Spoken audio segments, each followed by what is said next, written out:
With due respect, জনাব রাশেদ খান ওরফে আমার দেখা সেরা পোল্ট্রি বাস, জনগণের আবেগ অনুভূতি নিয়ে আপনারা যে খেলা খেলছেন, দিন শেষে এমপি হওয়ার জন্য মানে এমপি হতেই হবে।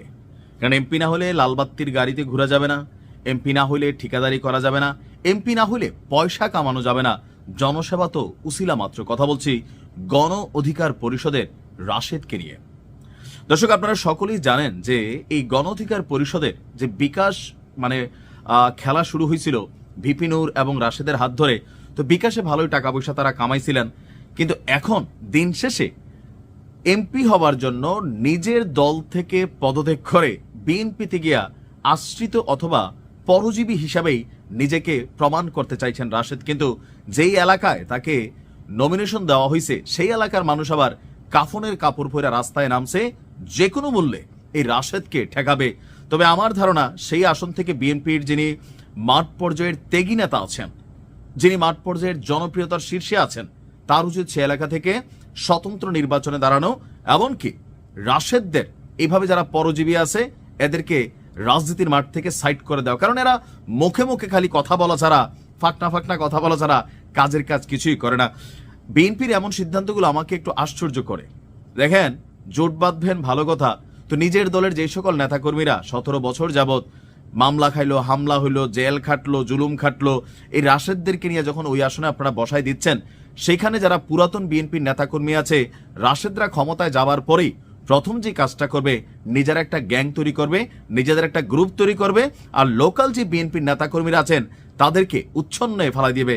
কারণ কি, এটাই বাংলাদেশের রাজনীতি। দর্শক, গণ অধিকার পরিষদ থেকে পদত্যাগ করে বিএনপির ধানের শীষে আশ্রিত হতে যাচ্ছেন জনাব রাশেদ খান। গণ অধিকার পরিষদের উচ্চতর পরিষদ সদস্য এবং গণমাধ্যম সমন্বয়ক আবু হানিফ এই তথ্য জানিয়েছেন। রাশেদ খান পদত্যাগের সিদ্ধান্ত নিয়েছেন, মানে আজকে অথবা কালকে তিনি পদত্যাগ করতে যাচ্ছেন। গণ অধিকার থেকে পদত্যাগ করে ধানের শীষে নির্বাচন করবেন এবং বিএনপিতে যোগদান করে বিএনপির সদস্য পদ নেবেন। তিনি বিএনপির প্রার্থী হয়ে নির্বাচন করবেন। দলের পরবর্তী সাধারণ সম্পাদক কে হবে সেই বিষয়ে সিদ্ধান্ত নেওয়া হবে।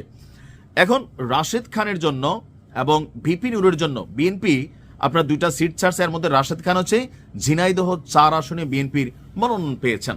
কিন্তু ঝিনাইদহ 4 আসনে যারা সেখানকার বিএনপির নেতাকর্মী আছে, তারা কি দলের এই সিদ্ধান্তকে সাধুবাদ জানালো? যারা কাফনের কাপড় পরে রাস্তায় নামলো, তাদের আবেগ অনুভূতির আসলে কি মূল্যায়ন করবে বিএনপি? বিএনপি বড় দল নিঃসন্দেহে, তবে রাশেদ খানদেরকে দলে নিয়ে কয়টা ভোট আসলে পাবে আমি বুঝি না। মানে আমার কাছে এটা আসলে বোধগম্য না। ভিপিনুর হয়তোবা তার জনপ্রিয়তা আছে, সে তার লেভেলে একটা ভোট পাবে, কিন্তু এই রাশেদ খানকে নিয়ে বিএনপি ঝিনাইদহ 4 আসনে আসলে কি প্রমাণ করতে চাইছে? দেখেন, দলের নীতি নির্ধারণী ফোরাম যারা আছেন অবশ্যই তারা ভেবেচিন্তে বিচক্ষণতার সহিত সিদ্ধান্তগুলো নিচ্ছেন।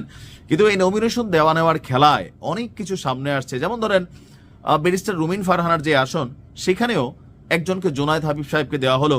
তিনি তার মতন করে তার দল থেকে নির্বাচন করতে পারতেন, কিন্তু সেখানে ব্যারিস্টার রুমিন ফারহানাকে বাদ দিয়ে জুনায়েদ হাবিবকে দেওয়া হলো। এখন এগুলো আসলে দলের ভেতরে যে বিশৃঙ্খলা তৈরি করে, দলের ভেতরে আভ্যন্তরীণ যেই ফাটল তৈরি করে, সেটা কি বিএনপির বোধগম্য না? একটা ক্যারেক্টার তো থাকে। রাশেদ খান রাজনীতির মাঠে আসলে কি এমন গুরুত্বপূর্ণ ক্যারেক্টার যে ঝিনাইদহ 4 আসনে বিএনপির যারা নেতাকর্মী আছেন তাদের সকলের কলিজা হৃদয় ভেঙে দিয়ে রাশেদ খানকে সেই আসন থেকে প্রার্থী করা হলো। আমি নির্ঘাত এটা আগেই বলে রাখি, যদি ওইখান থেকে বিএনপির কোনো প্রার্থী দাঁড়ায়, তিনি জয়লাভ করবেন, অথবা যদি না দাঁড়ায় তাহলে সেই আসনটা জামাত পাবে। রাশেদ খান কোনোভাবেই বিএনপির ভোট পাবে না, কারণ এদেরকে মানুষ চিনে। আপনি কিভাবে দেখছেন যে একটা এমপি পদের জন্য নিজের যে দল জন্ম থেকে নিজে যে দলটা করলো, সেই দলটা থেকেই পদত্যাগ? তাহলে এদের রাজনৈতিক মতাদর্শ আসলে কোনটা? ক্ষমতায় যাবার ধান্দা নাকি অন্য কিছু? ভালো থাকুন, আসসালামু আলাইকুম।